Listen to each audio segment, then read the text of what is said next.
tout le monde, je vous souhaite la bienvenue dans mon univers. Alors aujourd'hui, j'ai décidé de vous présenter mes jeux de Yoli-Lune. Alors j'en ai deux, j'ai l'oracle Yoli-Lune et le Yoli-Lune le Normand. Et l'un, il est déjà très connu, l'autre l'est un peu moins parce qu'il est sorti il n'y a pas très longtemps. Mais je vous propose de vous présenter les deux. Parce que je les aime bien et que comme les dessins sont similaires, évidemment c'est la même illustratrice, et bien c'est toujours sympa de voir les deux.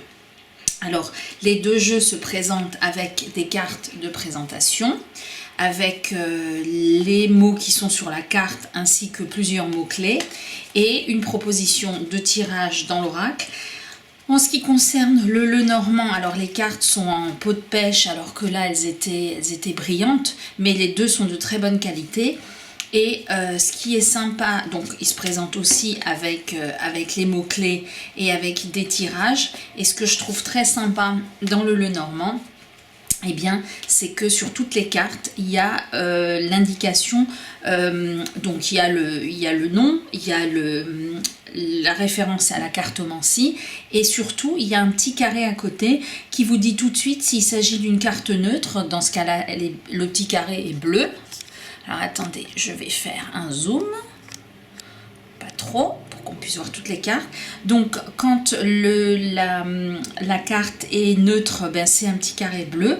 Quand la carte est positive, c'est un petit carré vert. Et quand la carte est négative, ben, c'est un petit carré rouge.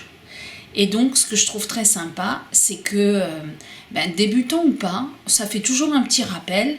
Et comme ça on s'en souvient un peu plus facilement et on ne se pose pas la question de savoir si la carte est négative, neutre. On a tout de suite l'indication et ça, je trouve ça très intelligent de l'avoir fait. Alors je vais vous présenter tous les jeux en une fois. Je vais voir si je suis bien dans le cadrage. Voilà, je vais peut-être faire un petit zoom. Voilà.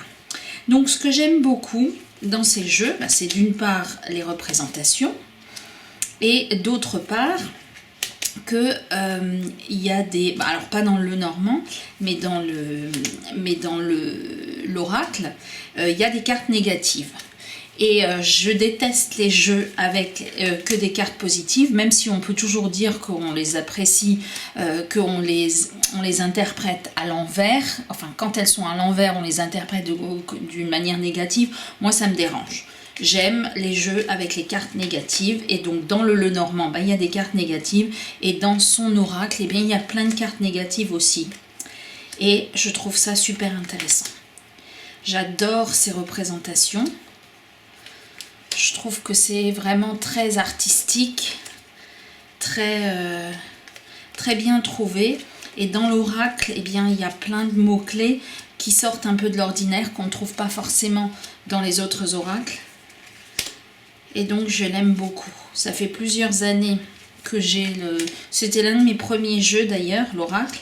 Et quand j'ai vu qu'elle avait sorti un le Normand, j'ai saisi l'occasion parce que j'aime bien toutes ces peintures. Donc vous voyez, là vous avez la peur.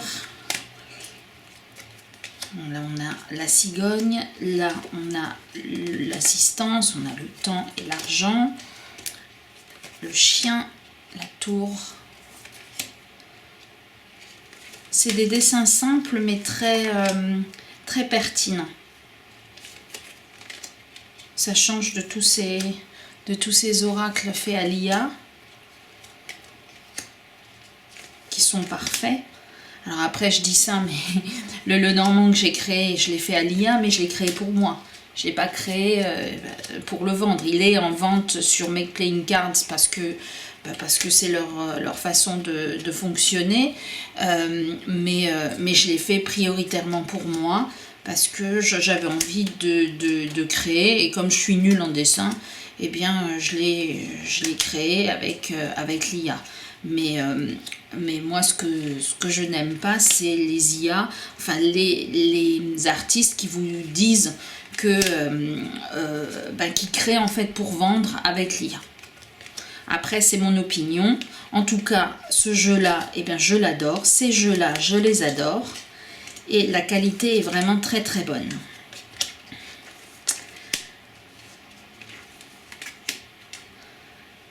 Donc la clé, les poissons, le serpent et la séparation. Alors on a des cartes oui et non dans... alors je vais les garder, comme ça je vous les montre. Donc ensuite on a la croix. Et là, on a la carte oui, la carte non. Et dans le Lenormand, elle a rajouté une carte oui et une carte non aussi. Et elle a rajouté les saisons. Le printemps, l'été, l'automne et l'hiver. Voilà. Et donc, on arrive là également à la fin de l'oracle. Voilà, bon, je vous ai pas détaillé forcément toutes les cartes parce que j'allais pas vous relire tous les mots-clés. Mais je vous propose, comme toujours, de faire un petit tirage avec les deux jeux. Alors, je vais vous proposer le même tirage, mais avec les deux jeux, parce qu'elle nous les propose dans les deux jeux. Donc, c'est le tirage bien-être en 3 cartes, avec l'obstacle, avec le conseil et avec l'objectif pour aller mieux. Donc, vous pensez à une situation dans laquelle vous êtes un peu bloqué et on va voir quel est l'obstacle, quel est le conseil des oracles et quel est l'objectif à atteindre. Donc, on tire 3 cartes et on va faire la même chose avec le petit Lenormand. Et je vais peut-être dézoomer un petit peu. Voilà.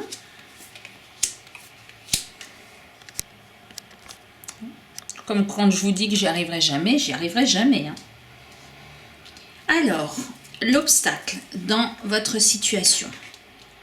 Alors, apparemment, il y a un projet que vous voudriez voir se concrétiser et bien qui est bloqué pour l'instant. Et là, eh bien, on nous dit avec la lune, qui est une carte positive dans le Lenormand, contrairement au tarot, eh bien, qu'il y a quelque chose qui est lié à votre intuition, qui est lié à votre reconnaissance. Peut-être que ça rejoint le projet, en tout cas quelque chose que vous voudriez voir mis en lumière, mais qui bloque pour l'instant. Donc sur ce point, les deux jeux sont très raccords. Ensuite, le conseil pour avancer.